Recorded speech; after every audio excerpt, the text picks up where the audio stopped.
Aujourd'hui, on se retrouve pour une nouvelle vidéo trading. Donc assez régulièrement, on me demande Idriss, comment est-ce que tu trouves des opportunités sur le Forex? Idriss, comment est-ce que tu sais sur quelle paire trader? Et bien aujourd'hui, je vais vous montrer comment est-ce que j'utilise les indices devises pour orienter mes trades. En tout cas, grâce aux indices devises, je vais déceler sur quelle paire est-ce qu'il risque d'y avoir du fort mouvement et dans quel sens est-ce que ça pourrait être. Donc c'est assez intéressant à utiliser, sachant que j'ai pas trop trouvé de vidéos francophones qui parlaient de ça. Bon, du coup, dans cette vidéo, vous l'aurez compris, au tout début, on va voir qu'est-ce que c'est que les indices devises parce que vous savez pas forcément ce que c'est. Ensuite, on va essayer de voir comment est-ce qu'on peut les utiliser pour déterminer les paires sur lesquelles il risque d'y avoir des opportunités. Et à la fin de cette vidéo, on va voir quelques exemples. Donc, comment est-ce que j'ai utilisé les indices devises pour trouver des opportunités, donc des paires à trader. Bon, sur ce, on se retrouve juste après l'introduction sur mon ordinateur. C'est parti.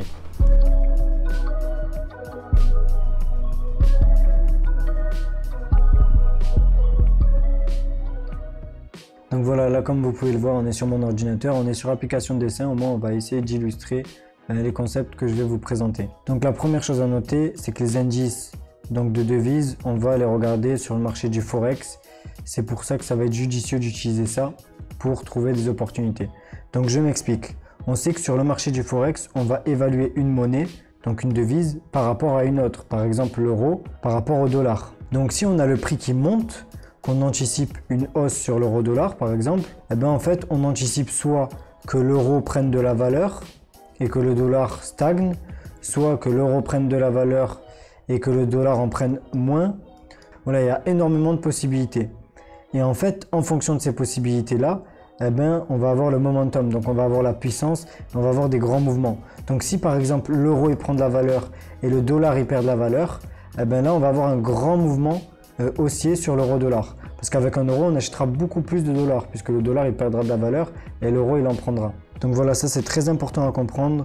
En fait, grâce aux indices devises, on va essayer de trouver les paires de devises sur lesquelles on va avoir un mouvement haussier sur une des deux devises et un mouvement baissier sur l'autre. Parce que ça va nous donner un grand mouvement haussier par exemple sur l'euro-dollar.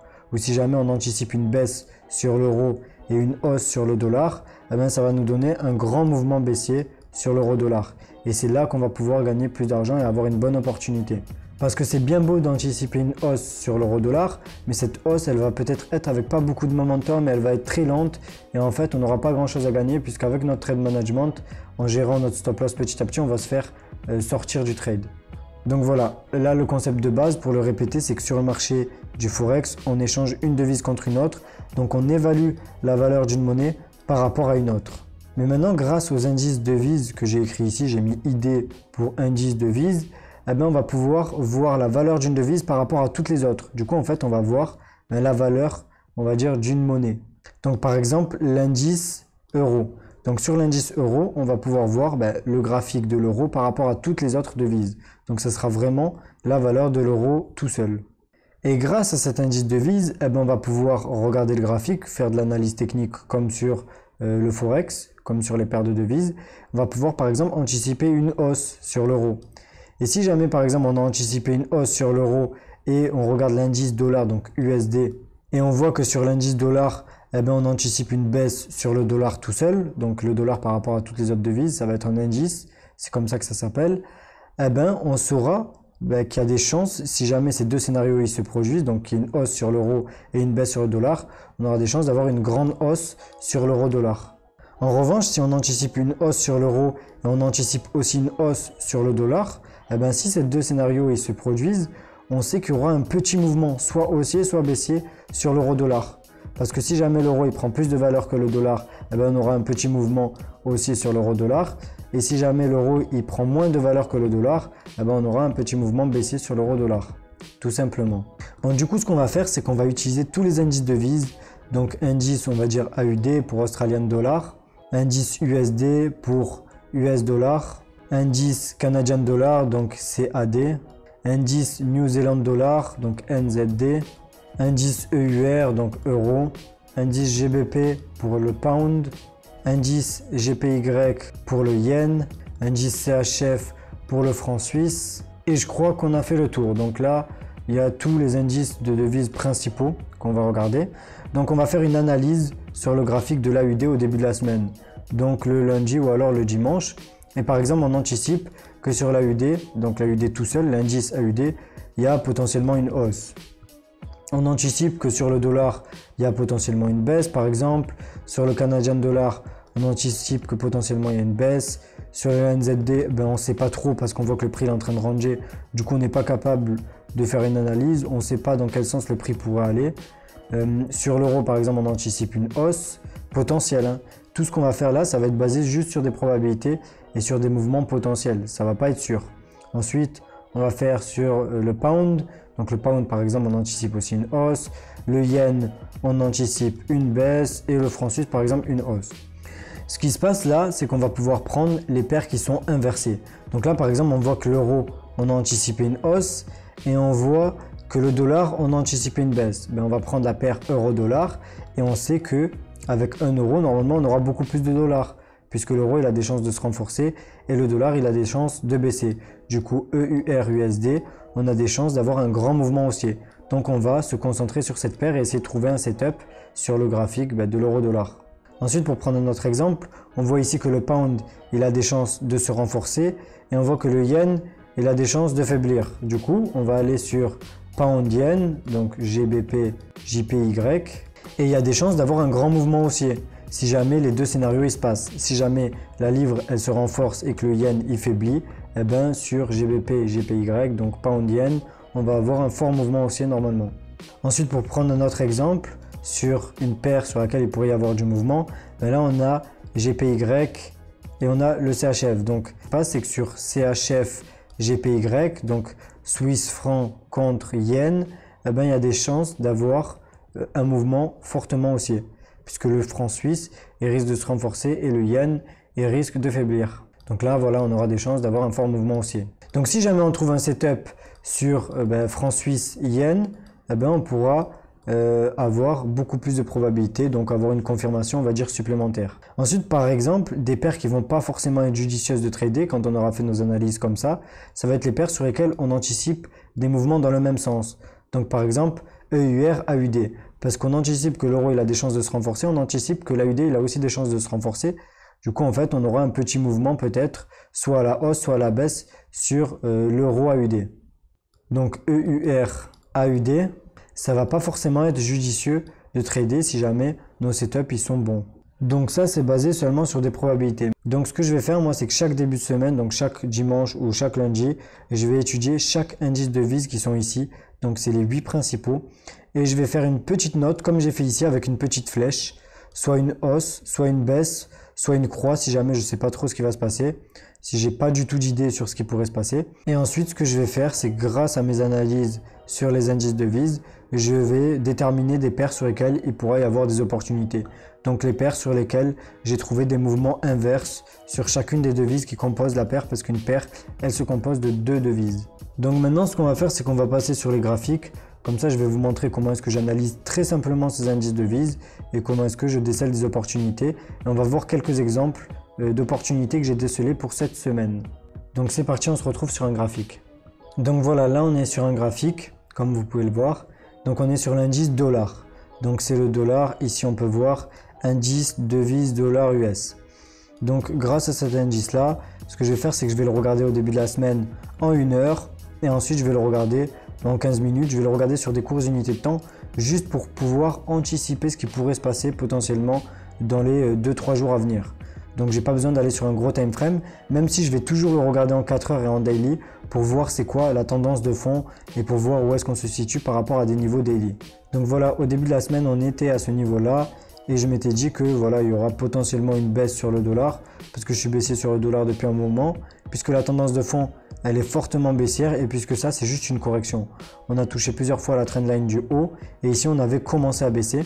Du coup, à partir de ce niveau-là, j'avais noté dollar, potentielle baisse dans les jours à venir. Du coup, on va faire exactement comme j'avais fait. Donc là, je vais marquer USD et je vais marquer baisse. Ensuite, je regarde l'indice euro. Donc là, on passe sur l'euro. Donc on est en 1 heure. Voilà, donc l'euro, on était exactement ici au début de la semaine. Et je voyais que le prix il avait rejeté ce niveau de support et qui commençait à monter. Du coup, je m'étais dit euro potentiel hausse dans les jours à venir, même si ça a commencé par baisser, je m'étais dit ça. Donc ici, on va noter EUR hausse. Donc de ce côté-là, je vais mettre les paires sur lesquelles je pense qu'il y a une hausse et de ce côté-là, je vais mettre les paires sur lesquelles je pense qu'il y a une baisse. Donc voilà, comme je vous l'ai montré, j'analyse vraiment très simplement, donc juste avec des supports, des résistances, des niveaux, et je me casse pas trop la tête. Ensuite, je vais passer sur le yen pour voir ce qui pourrait se passer. Et le yen, on était ici au début de la semaine, donc on était en train de tester une trendline qui descendait. Du coup, je l'avais regardé sur du 15 minutes, celui-là, si je me rappelle bien. Donc voilà, là sur le yen, ce que j'ai fait en 15 minutes, c'est que je voyais qu'on était sur un niveau de résistance, donc cette trendline qui descendait. Je m'étais dit, voilà, le prix, il a des chances de baisser. Du coup, ce que j'ai fait, c'est que j'ai noté yen ici et j'ai fait une baisse. Ensuite, j'avais regardé le pound assez simplement, donc sur du 1 heure. Je m'étais dit, voilà, on était à ce niveau-là, on avait ouvert ici. Le prix commençait à baisser, mais je m'étais dit, comme on avait rejeté le niveau de support, il y a des chances soit de venir le retoucher et de monter. Donc le prix il a des chances de monter, de se renforcer, ou alors de monter directement. Du coup, j'avais noté ici GBP et j'avais fait une petite hausse. Ensuite, j'ai regardé l'Australian Dollar. Donc l'Australian Dollar aussi, on était à peu près aux alentours d'un niveau de support. La tendance de fond, elle était haussière. Du coup, j'ai fait une petite flèche vers le haut pour l'AUD. Ensuite, j'avais étudié le Canadian Dollar, donc sur du 15 minutes. Je voyais qu'on avait ouvert aux alentours des sommets ici. Donc je m'étais dit, voilà, il y a des chances d'avoir une baisse sur du court terme. Donc j'ai noté CAD baisse, comme ça. Ensuite, pour finir, j'étais allé sur le Suisse, donc le franc suisse. Ça avait ouvert à peu près ici. Et je m'étais dit qu'il y a des chances d'avoir une hausse. Parce qu'on avait une tendance de fond qui était haussière. Et parce qu'on avait rejeté un niveau de support ici. Du coup, j'avais noté franc suisse, hausse comme ça. Ensuite, je suis allé sur le New Zealand Dollar. Donc on était dans ces niveaux-là dès que ça a ouvert, à peu près. Je ne savais pas du tout ce qui pouvait se passer. Du coup, j'ai noté rien du tout à côté. J'ai fait une croix comme ça juste à côté. Du coup, là, on va voir quelques exemples d'opportunités que j'ai trouvées grâce à cette technique-là. Donc, j'ai vu que l'euro, il pouvait monter et j'ai vu que le yen, il pouvait baisser. Du coup, euro-yen, je me suis dit qu'il y aura potentiellement une opportunité et je suis allé chercher une opportunité sur le graphique et j'ai réussi à en trouver une. Ensuite, pound aussi, je me suis dit qu'il pouvait se renforcer. Yen, il pouvait baisser et je suis allé chercher sur les graphiques, j'ai trouvé une opportunité dessus. Du coup là, juste après, ce qu'on va faire, c'est qu'on va voir les opportunités que j'ai trouvées sur l'euro-yen, l'opportunité aussi que j'ai trouvée sur pound-yen. Ensuite, le Canadian Dollar, j'avais marqué qu'il pouvait baisser, du coup ça m'a permis de trouver une opportunité sur GBP CAD. Donc on va voir l'opportunité que j'ai trouvée sur GBP CAD. Et pour finir, on va voir l'opportunité que j'ai trouvée sur CAD CHF. Donc Canadian Dollar, franc suisse, parce que j'ai dit que le franc suisse il pouvait se renforcer et le Canadian Dollar baisser. Bon, du coup, pour illustrer ce qui pouvait se passer sur ces paires, sur le CAD, j'anticipe une baisse. Sur le franc suisse, potentiellement une hausse. Donc, CAD CHF, ça devrait beaucoup baisser normalement. Ensuite, euro-yen, j'anticipe une hausse de l'euro, une baisse du yen. Du coup, il pourrait y avoir une grande hausse sur l'euro-yen. GBP yen, donc pound yen, pareil. J'anticipe une grande hausse puisque la livre, elle pourrait se renforcer et le yen, il pourrait baisser. Et sur pound CAD, donc c'est pareil. Une hausse puisque j'anticipe une hausse sur le pound et une baisse sur le Canadian Dollar. Donc maintenant on va voir ces graphiques un par un, on va commencer par l'euro-yen. Voilà, donc là on est sur l'euro-yen en 4 heures parce que je vais d'abord analyser le graphique sur du long unité de temps.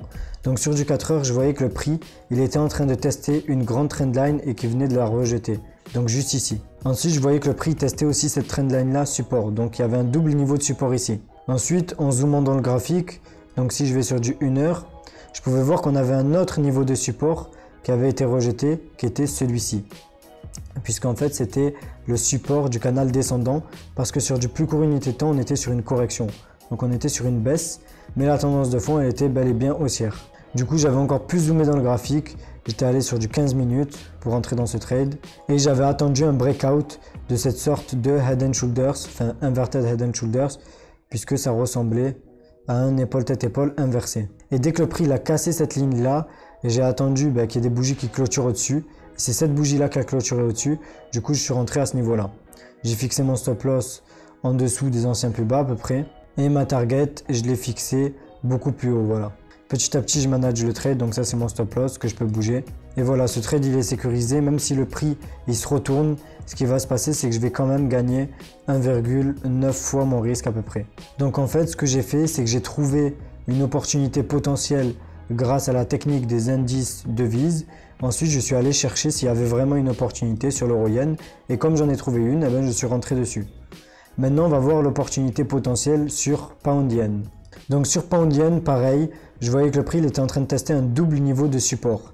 Parce qu'il y avait la trendline ascendante ici qui servait de support. Et on avait aussi cette trendline là qui servait de support. Du coup, j'ai zoomé un petit peu plus dans le graphique, donc sur du 1 heure. La tendance a été bien haussière, du coup je me suis positionné dans la tendance. Ici on avait ce niveau là qui servait de support. Ensuite là je suis rentré aussi sur un court unité de temps, donc sur du 15 minutes. Tout simplement parce que le prix il avait fait une sorte de petite pattern ici. Donc ça pouvait être un retournement. En fait j'étais rentré aussi ici, mais je m'étais fait sortir à break-even parce que le prix s'était retourné ici.